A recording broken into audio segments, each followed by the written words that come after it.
Back in the fall of 2020, I interviewed World Cup champion Liam Plunkett for the first time as news broke of his move to the USA. After 3.5 years in the States, Major League Cricket is heading into its second season, and Liam Plunkett is now a veteran of the American cricket landscape. He's here again with me today for a nice chat about Major League, about all things American cricket.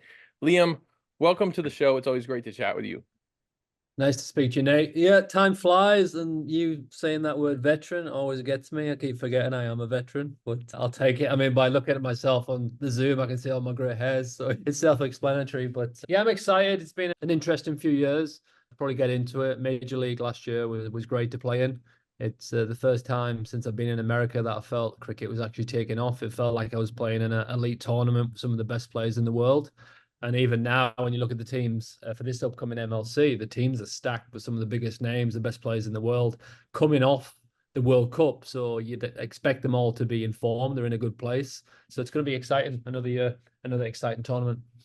Yeah, it was amazing last season. The venues looked great. The crowds were wonderful. The fan support was good.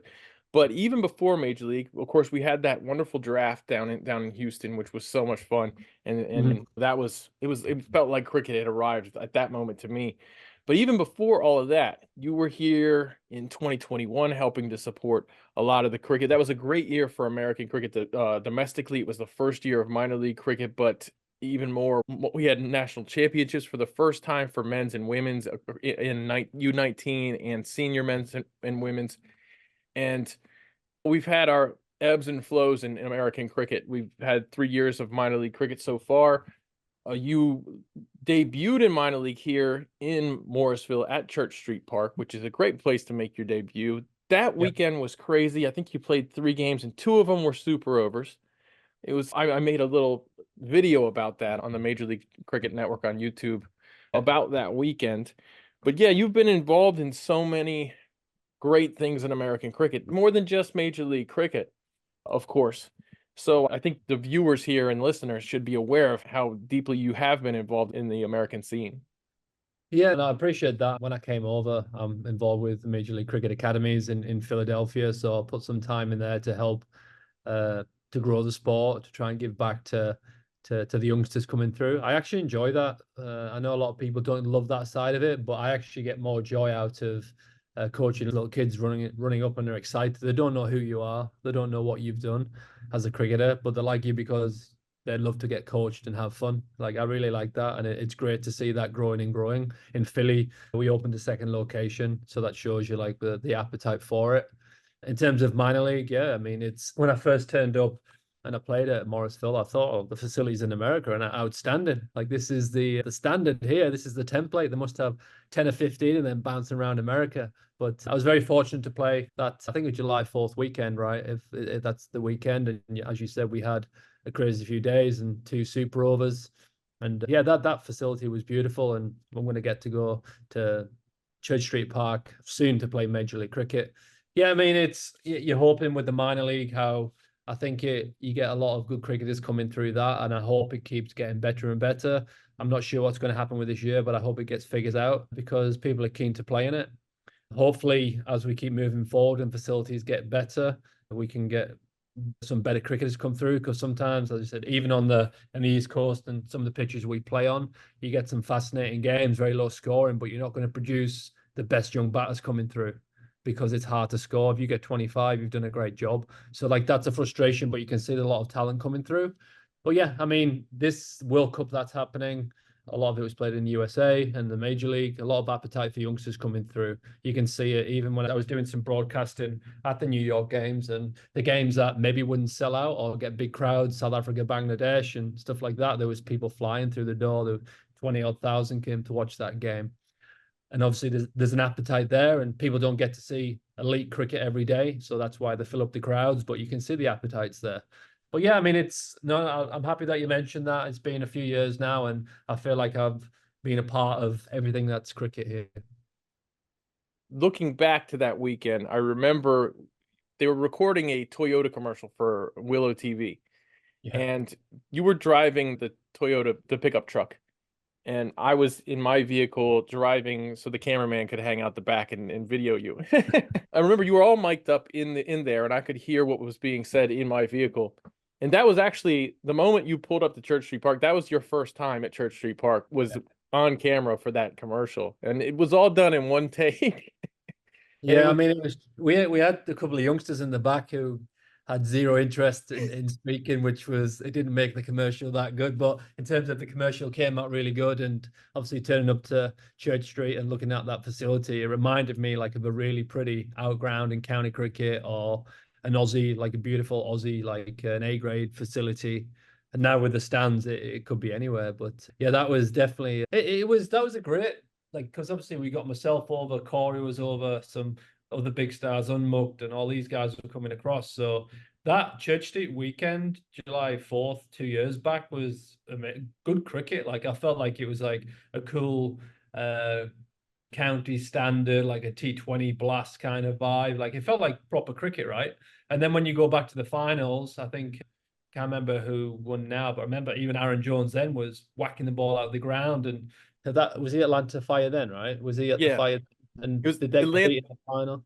It was Atlanta Fire versus Seattle in the final, and Atlanta Fire lost. But the game before that, even, it was Atlanta Fire versus New Jersey Stallions in the semifinal. And both of those games, Aaron went nuts. Smoked it, yeah. I mean, it's funny, right? Because I know Aaron, I've seen him play, and often when you see him play, he gets stuck a little bit, like he doesn't rotate the strike well. He's powerful, and sometimes you think, mate, like you can smack the ball so far, you're quick between the wickets.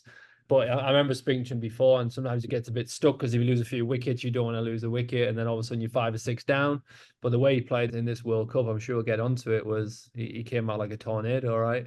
Smoked the ball, unbelievable score, smashed it against Canada, looked great against Pakistan. He got runs against Pakistan. But yeah, I mean that all these guys were. I know he's been a bit time in Barbados, but he's been playing so much cricket, minor league and the tournaments around here. So he's obviously getting some decent practice and shows you can go out there. That's the great thing, right? Like you got a lot of USA guys over here playing against each other on the weekend, playing a minor league cricket, played in major league cricket. They come against the Pakistanis and international teams and they hold their own, which is amazing to think. That's what made me proud of watching them because I know what their journey is to get to that point. I know what facilities they have. People have tried, major leagues trying, and stuff's getting put in place, but it's not like we have the access like everyone else has. So the ability for them to compete against the best players in the world and hold their own and win some big games is unbelievable. Yeah, that was definitely a prideful moment for me too. But it was one of those things where everyone's going crazy because nobody saw this coming. Yeah. But you've been a part of things long enough. You know how good these guys are. You know that they're a good team. And you know that if you take them lightly, they're going to make you pay for it. You've seen enough minor league where a first class or full member international comes and plays for a team for a couple of weeks. And I can't tell you how many times I've seen a bowler come in and they think that they might not take minor league as seriously on the first day. And they might bowl to some guys that, as if they can just blow them off the square. Mhm. And then oftentimes they're made to pay and they realize, oh, wait, I got to play actual cricket now. Yeah, do you know sometimes I remember I was obviously I'm not bowling high pace anymore, but like sometimes still touching 80 mile an hour, 82 miles an hour. And then you go against these guys on AstroTurf, but you don't realize some of them play tape ball and use the ball whistling past the head. Do you know what I mean? So they're used to that pace. Like I never thought that was a thing until I came here. And you're like, well, they actually play and they're really good at pull shots. Like they actually smoke it. And you're like, oh, okay, well. And then it's like a lot of them AstroTurfs is it doesn't grip and spin, so they just sit back and like whack you. Uh, but yeah, I mean, people do come across, and I think we're so zoned in over here now and playing on the facilities, you're getting used to it. So I'm hoping as the wickets get better, like a lot of the minor league players then adapt and they can play more freely, maybe. But then your bowling might be harder. You're not going to get the wickets which are ragging or stopping and cross seamers sticking. You're going to get good wickets where you have to execute to be successful, and that's what you want. It's easy for me to say that because I'm coming towards the back end, but I'd love the wickets to be absolute flat belters where the ball's going into the crowd and you get people need to get so skillful as a bowler to be successful, but it makes you more valuable. Yeah, absolutely. You would know that for sure. It was funny that you mentioned the grounds in New York, especially like how different that is from Church Street. How we still have a ways to go. Things are improving. Probably thanks to Major League and minor league cricket, we probably have 20 more turf wickets in this country than we had 3, 4 years ago.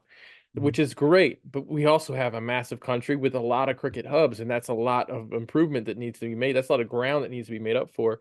It's so slow and steady, but I think we're looking at good infrastructure improvements at a decent pace that I think will continue. But it was funny to me watching the World Cup and seeing the pop-up venue they put in New York and seeing the variable bounce on that surface and seeing the slow outfield. And Yeah, I made a joke that this is basically just a regular, this is like New York and New Jersey cricket right here. This is yeah. what it's like up Yeah, there. yeah, wasn't it? The first few games, it was it was a bit dangerous and stuff. But it actually made amazing cricket. When you look back, obviously the bowlers came out on top, but it made for like really fascinating cricket. And someone was getting like a 50, winning the game. Someone will get a 30-40. That's a massive score out there. And a bit like that, and you play in New Jersey and on them wickets, someone scores a 35, they can win a game.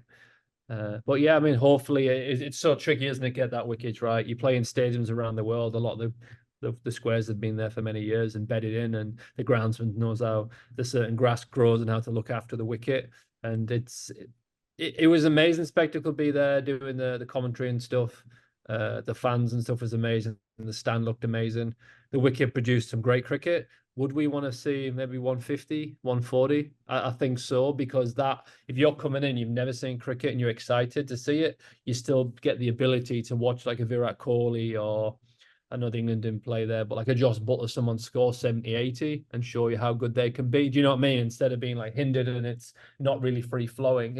I enjoyed the cricket as a bowler. I thought it was really competitive and tight and yeah, great to watch. But 150 would have been amazing because you can let loose as a batsman. So that was my opinion. But it was walking up to there, it felt so strange because I got the train from Philly to New York and then train to Long Island, and like all of a sudden you're in the middle of like an Indian game, and it felt like this is so surreal. It's so strange. And then you get in there and you got all the commentators, the legends of the game, and there's actually an international game of cricket, and it's like this is strange, but it's amazing. It was really good to watch. Yeah, that was pretty awesome. And of course, John Boy was involved in some of the commentary in some Yeah. of the games, which was really cool. I would have loved to see him utilize him a little bit better, more towards his specialty, because it is tough to jump in on a commentary team for the very first time and to do it at that stage. It's a hard task. It's a very difficult task. But I thought it was great that they involved him. It was a good sign of the intentions of the broadcast organizationally and everything. And then in this Major League Cricket upcoming, we have Aman Patel, who my co-host for most of my content. He was going to try to join us tonight, but he couldn't. He's busy right now preparing. He's doing the MC work at the World Cup final, so he'll be walking around with the Awesome. cam, yeah, with for the ground production, and he'll be involved in the Major League Cricket broadcast in commentary in the commentary team, along with Andrew Leonard and Nick Chandani. So this is a great effort, I think, from Major League Cricket to include up and coming, emerging broadcast talent, which is tough to crack into. It's tough to crack into that realm, but I'm really proud of, just as I'm proud of the way the guys played in the World Cup and that I knew that they were capable of that. I feel the same way about Amin in terms of his future with commentary and with analysis. And I can't wait to watch him. He was amazing with the MC down in Florida. Um, I was the ground announcer. I only got to do one game because of all the rain and weather. But yeah, I like to see people emerging from the American project, from this community here in the USA. I love to see that happening. Yeah, as you said about John Boy, I think I met him a similar time to you in the warehouse way back when on the first year with Major League appearance. He was fascinated with cricket and he's been involved to it. Some of the stuff he does on Instagram is really fascinating. It's funny, right? The bit he did about Rishabh Pant and plenty of other stuff. And the West Indian kid who got 5 for a 10 for in the test against Australia, the young West Indian, and Oh, John Boy, good piece on him, and it's fascinating and gives you insight and like just the sort of terminology is amazing. But yeah, he definitely got through it at the deep end and he held his own. He was doing some cool stuff with Pollock and all these guys. And I didn't speak to him afterwards, but I think he said like some of the guys were great with him. He enjoyed his time. And when he spoke, it was fun because there was a different take on stuff. He's passionate about cricket and I'm sure he had a blast. The content was great that he created, and also your partner in crime. It's great to see him. A lot of people don't know he put his time and effort into minor league cricket. He does his research, and obviously now he's doing the World Cup and Major League. I think he should be definitely given a good role. I think I was speaking to someone the other day and they said, well, he knows he's such a stato and he does his research and he comes out and he delivers. It's great to see young kids coming through, and also people like yourself who get a chance, and you're part of the cricket scene here and you've put a lot of time and effort into it. You've educated on the game as the game's grown over here. You've educated yourself on it. So when you speak, it's good to listen to your take, but it also makes sense. I appreciate that. Thank you. That's great of you to say. But yeah, I'm so looking forward to how things continue to develop here. And the success that these guys had on the field of play, the success that USA had, I don't think you can boost cricket into the eyes of so many people so quickly without that. Without they've done what they've done is something that it's better than I think the national governing body, if it was, even if it was functioning like a smooth machine.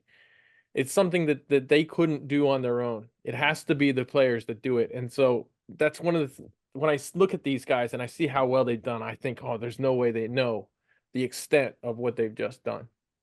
Yeah, I mean, you're just walking down the street, or my wife would be getting texts from friends, or I'll be getting texts from people who started, are you part of this? And unfortunately not, but it's amazing to watch.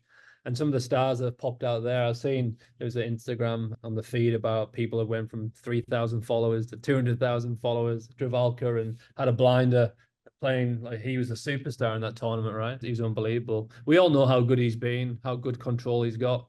He got six for against the Unicorns last year, and you watch him playing open the bowling for USA in all formats, T20 one days and stuff. He's always good. To see him blow up like that. I mean, when I look at it, I always think someone who's very skilled can put the ball in the right place and nibble it around and swing it. No international player, like, because you feel like you should be scoring runs, and when you come on a wicket that nibbles around and someone does not miss, it can be a nightmare for a batter. Like, he's really good on a flat. He can bowl nicely on a flat wicket, and he can get wickets. But you think as a batter's mind, like, I want to try and attack him and take him down, a bit like the last two games. But then first one where he wasn't missing a dollar bill, he just keep hitting it, and he's very skillful. You could see him going in and out, like he's very skillful and get some of the biggest scalps in the world. That's amazing to see, especially for a humble guy. He loves his cricket and works hard. But all that team is, I think that they probably went into that competition like nothing to lose. I reckon they had more pressure on themselves against Canada because they already expect to win that game. So they're probably like, after they've got that, they're like, okay, we should win that game. We've got some good players, but we've gone into this, we've put the pressure on ourselves. We've won in an amazing game to open the World Cup with Aaron Jones playing an unbelievable knock, smoking how many sixes, 10 sixes, whatever you hit. And yeah, so the way they played that, and then you come against Pakistan, and Pakistan have put pressure on themselves. We should be winning this game. America are confident, and that's the way the game went, with an absolute blinding catch off Travalka. It was even something like that so early on in like the innings can spark something in a team, especially if you won a big game and all of a sudden the nation's behind you, like you win that game. And as you said, that was the two games they won, right? Two back-to-back games, and then you play in India, and the guys did well against India. It was a tough wicket, but obviously, I think Sky knocked it off at the end, right? He's a class player and he knocked that off and batted nicely. But to play against them and put a dent in their order with them big wickets, it was definitely fascinating to watch. And as you said, the way they flipped it and got people supporting them was amazing. Yeah, and there was some really good associate action too. Nepal was very good. We've come to Yeah, they almost beat South. They should have beaten South Africa. They let that game get away from them. That they should have beaten them. At one point, I think they needed 30 off of 33 balls, Yeah. and they had six wickets in hand at that point.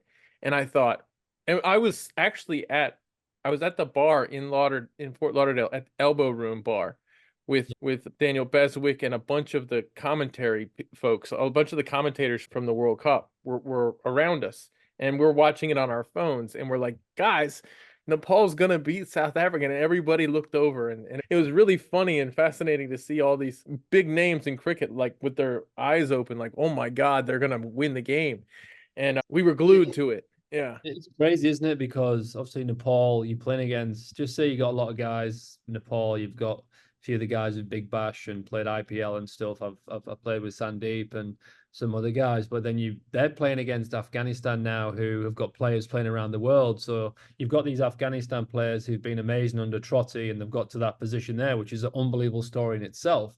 But all these players are playing across the platforms, playing T20 franchises around the world against the best players. So then when like teams like Nepal and stuff are playing against Afghanistan, they're playing against now amazing players. So it's like it's getting people better. So, you know what I mean? Like it's Afghanistan have got unbelievable players. They've played against Nepal and other teams, so they have to be better to beat them. So it's great to see that the growth of Afghanistan and how skillful some of their players are. When you look at a lot of the commentary and the story behind that, how they've approached World Cups in the past with pure spin, but now they've got all bases covered. The batting was outstanding, the spin is outstanding. We've got some good seam bowlers, and it was obviously sad to see the way they went out like that. Like South Africa, an amazing team, but would have been good to be in a game that was more evenly matched. But South Africa, they've been outstanding, right?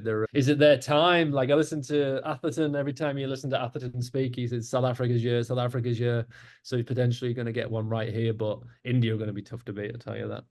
Another thing that Atherton's saying is, back to your point about Afghanistan, he's made it clear that if you get beaten by Afghanistan, if you're a big three team, or if you're one of the biggest teams in the world and Afghanistan beats you, it's not an upset anymore.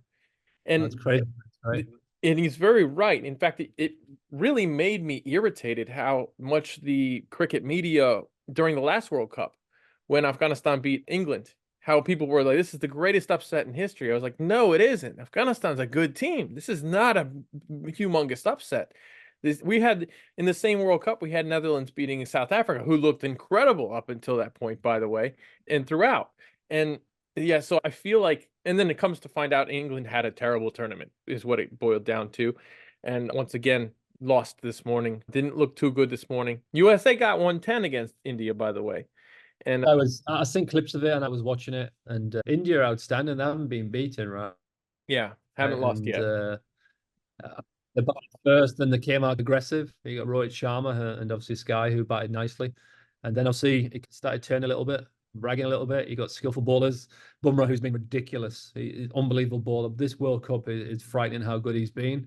That ball to Salty this morning, I think Salty was a bit disbelief. It's the way it gripped on that pitch, but it still skidded on with it. It was an unbelievable delivery, and he's best bowler in the world, right? White ball bowler in terms of a fast bowler. But disappointing because obviously England, I think you mentioned before, they didn't win any big international teams against the Australia, South Africa and stuff. So to get to this point, they played some decent cricket. I know how good England are, and like they've probably not played the best cricket, and I think they've said that themselves. So you think if they turn up today, they're going to beat anyone in the world. England are the class, right, team on their day, and it For was sure. unfortunate because they could have easily just win easily today against the great India team and then win the final. But that's World Cup cricket. You're playing against some of the best teams in the world, and India are class. So Yeah. Bumrah, like you said, best white ball bowler in the world. He's so frustrating because that team, the bowling in that team throughout is so good. And interestingly, we got two left arm wrist spinners that are going to be playing against each other in the final, which is really weird. Ramsey and Kuldeep, is it? Yeah, Kuldeep and Ramsey. yeah, Shamsi, yeah. And that's so strange, but they've both been incredible. But yeah, that middle bowling period for India is relentless. You got to get runs on the board before the death because Bumrah's coming in and he's incredibly economical. And if he's not economical, he's taking the wickets. And he's economical and he's taking the wickets. Because you have to go at that point. That's the hard thing because if the wicket's ragging, then you got Patel and you've got Jadeja. Like that ain't easy. Like Jadeja hasn't bowled his best. Aksar's been unbelievable, right? He's bowled nicely, but like I think Jadeja only bowled 2 overs today. But obviously Kuldeep came in, so you've got that middle period where you have to go, but it's hard to go against wickets that are turning. At the back end, you've got Bumrah, who's like, well, yeah, tough to score off him. It's tough to score 10 and over at the back end of him. So. Well, I can certainly watch Bumrah bowl any day, every single day of the week, unless it's against USA. I gotta say, I'm happy when they're not facing somebody as good as him. But moving on to another good team, the San Francisco Unicorns, the team that you play for in Major League Cricket. You are right now currently in California training for this, preparing for the season with the guys who are already back from the World Cup. How is that going out there? How's the team chemistry like right now? You look like you have a deep and pretty balanced team, to be honest. Yeah, in terms of the squad, obviously the international players are just turning up now. We had Rez McGurk just turned up today, just in time to play golf tomorrow. But Ralph's been excellent. Like we've had the local guys here. We've had 3 indoor training sessions and we've had 2 outdoor training sessions. which has been great. But the guys know each other. Like a few of us know each other. Myself, Brody, Kami played here last year. Ralphie played here last year. You got a few of the boys who've come in. But yeah, I mean, the atmosphere is relaxed. We're still waiting on the coaches to get across, waiting on the visas. But we've got a full week in Dallas. So I think Watto gets in soon, maybe today, tomorrow. And then we've got a great lead up before we get to the first game on the 7th. But I mean, it's a good environment. It feels nice. It feels like you're in a professional environment. The way you get looked after, the way you're turning up, and it feels like a franchise, like the build up to something special is about to happen. Our squad, like many squads, is packed deep. You look at some of that, them squads it's crazy how many international players are involved and how good they are, right? So Yeah, you have tons of depth. One of the great things, I think one of the important things is you have roles that seem to be clearly defined by domestic or overseas, and you have depth in those positions. You have three left arm spin bowlers that are domestic: Kareem Agor, Sanjay Krishnamurthy, Hassan Khan, who Hassan Khan had a phenomenal minor league season last year. He's been a great addition to the American cricket landscape as far as the talent he brings, both with the ball and with the bat. Obviously, we know Kareem Agor. You know him. You're reunited with him. You played with him with Philadelphians, and you and he were the top players on that team, the most experienced, both of you having international experience. But Kareem Agor, what a great talent he is. His bat has improved a ton over the last few seasons for the T20 format specifically. He's won awards down in the Caribbean for different tournaments he's been a part of. Obviously, his left arm, slow left arm off break is solid. And last time I saw him bowling in person, he was getting good drift with the ball too, which I think towards the last time he was in the USA team, he had not wasn't putting quite the same revs on it but I think he's improved that. But really the big story with Karima is his fielding. It's absolutely exceptional. yeah, I mean, I remember playing with him that first year, and I didn't see too much of him before that. I'd seen him some USA games and stuff, but I'd flicking highlights, and I didn't see too much when I was back in the UK before I moved across here. And then when he was in that the Phillies squad and him at point, he was rapid. He's one of the quickest I've played with. Attacks the ball, and he's got a deadly arm. In terms of his cricket, his spin bowling, he's getting better and better.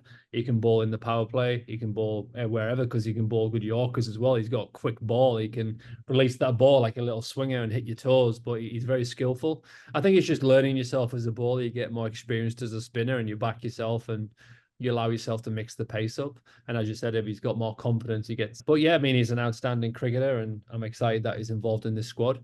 The other guys that have come in that you mentioned was it Hassan? I've seen obviously minor league cricket being successful. I actually played with him in T10 for the Punjabi Kings many years ago, and I completely forgot. And he mentioned it the other day, and I was like, I completely forgot. And yeah, you're right.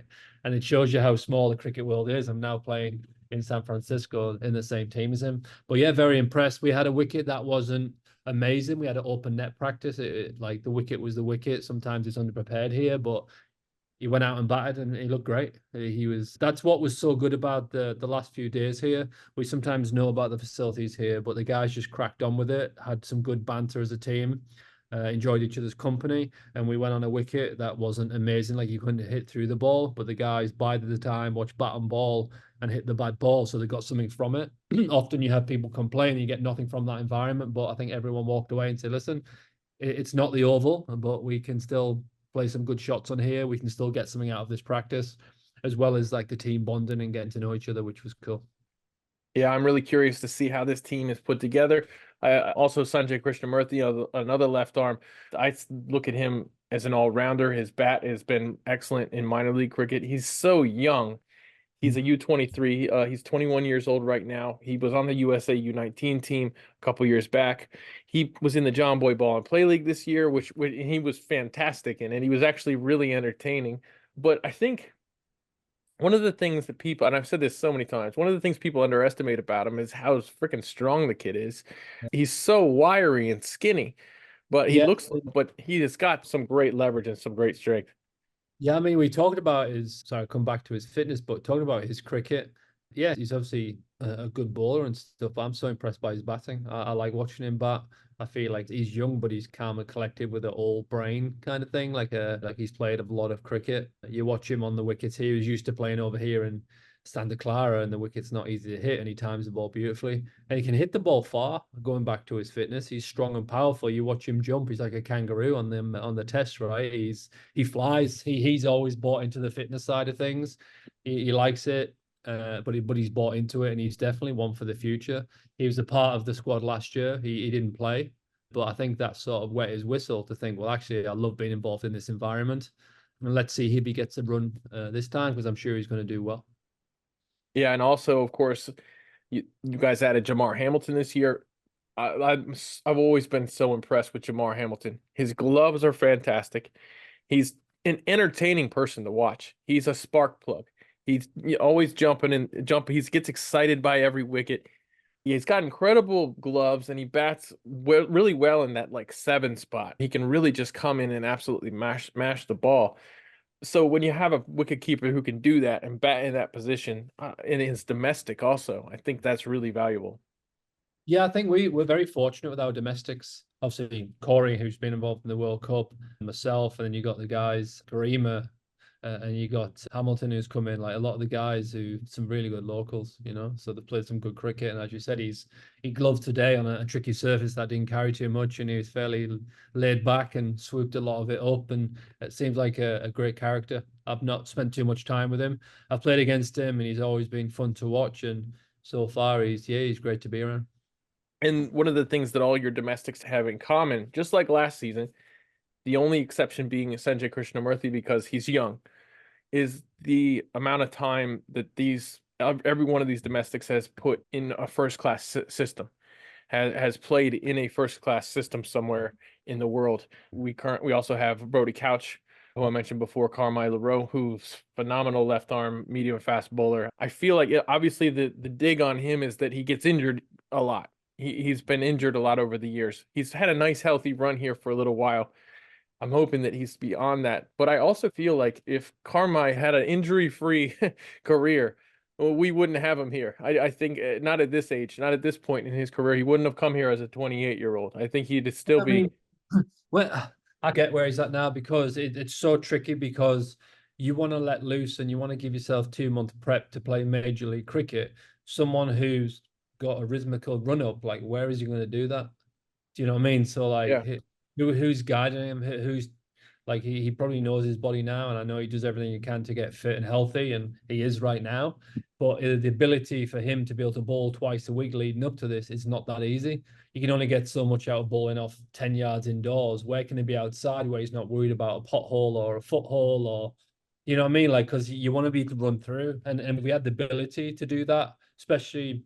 I'm not sure where he trains over here, but I think I know where he trains. But if he could get somewhere where he could run up with a smooth run up and feel comfortable, I think you'd see him keep progressing. He was great last year in the major league, and I feel like it's tricky, isn't it? Because you don't get chance to test out your fitness on a wicket where you can run in and slam the ball down until you play major league on them grounds.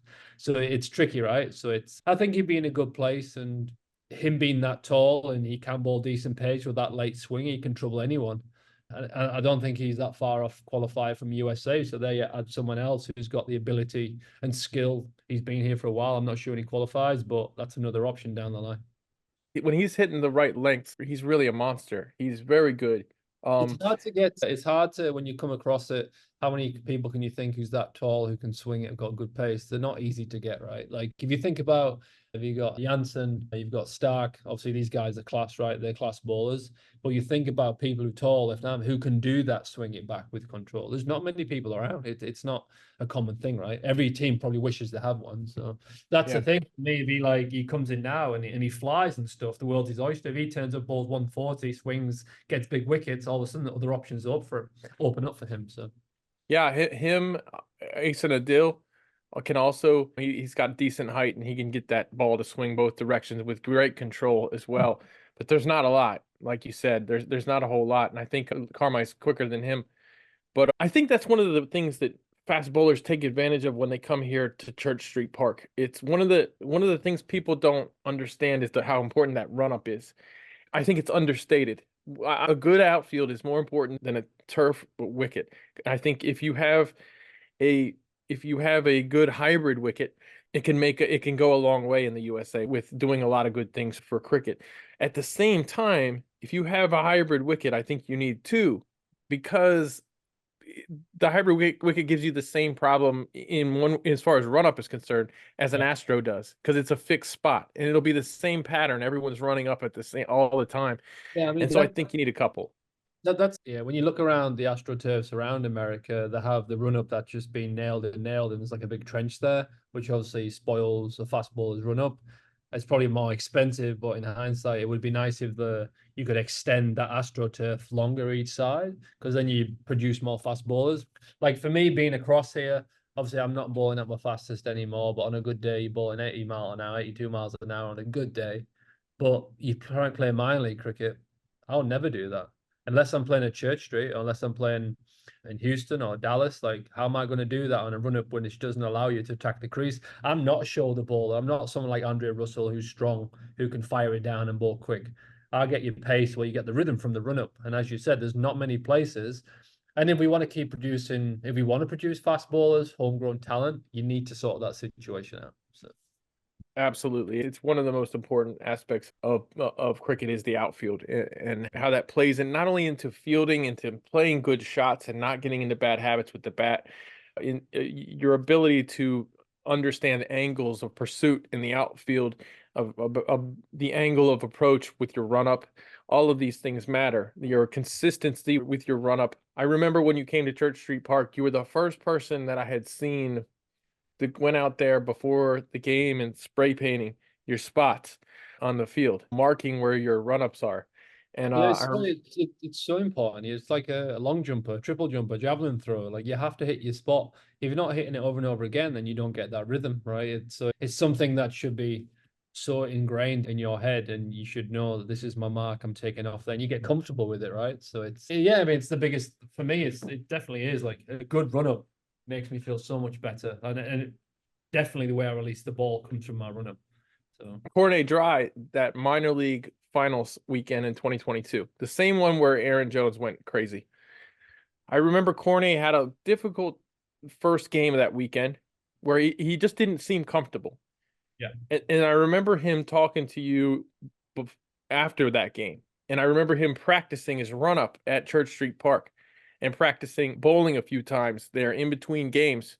And I just remember thinking about how great this ground is that you can do that on a weekend. You can feel comfortable enough to sort it out, because you can go out there with confidence that you're not going to trip or you're not going to hurt your ankle or something when you're doing a run up, because the ground is so nice, because the outfield is so nice.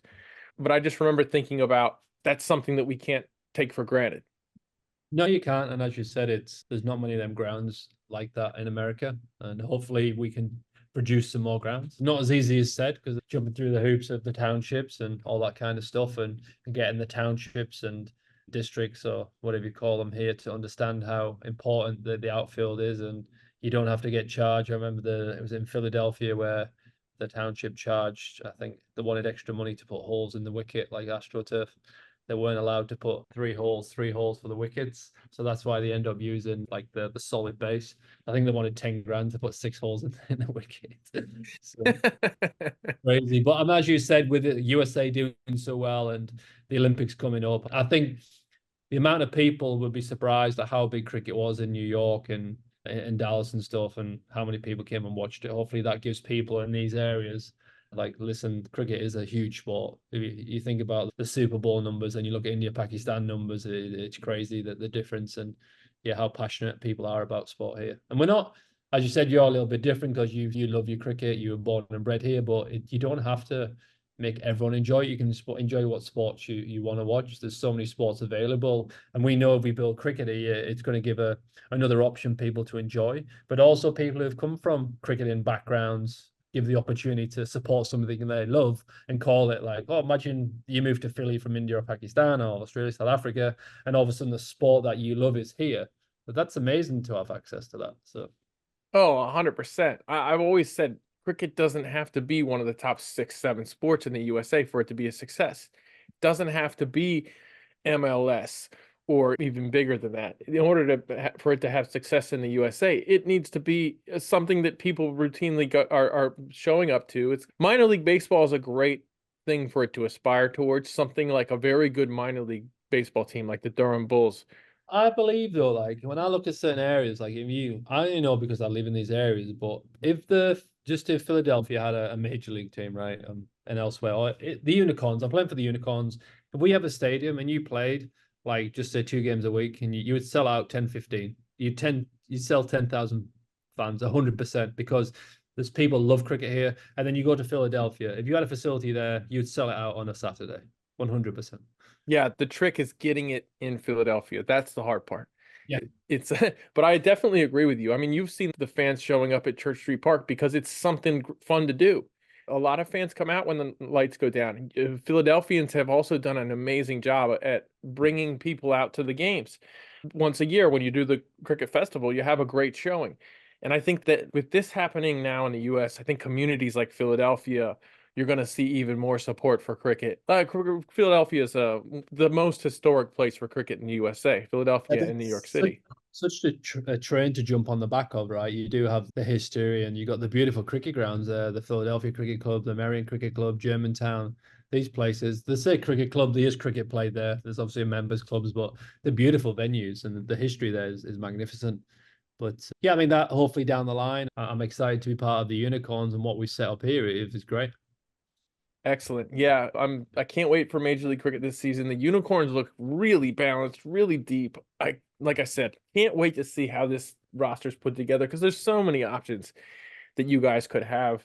I definitely think that your team is one of the teams I see in the playoffs.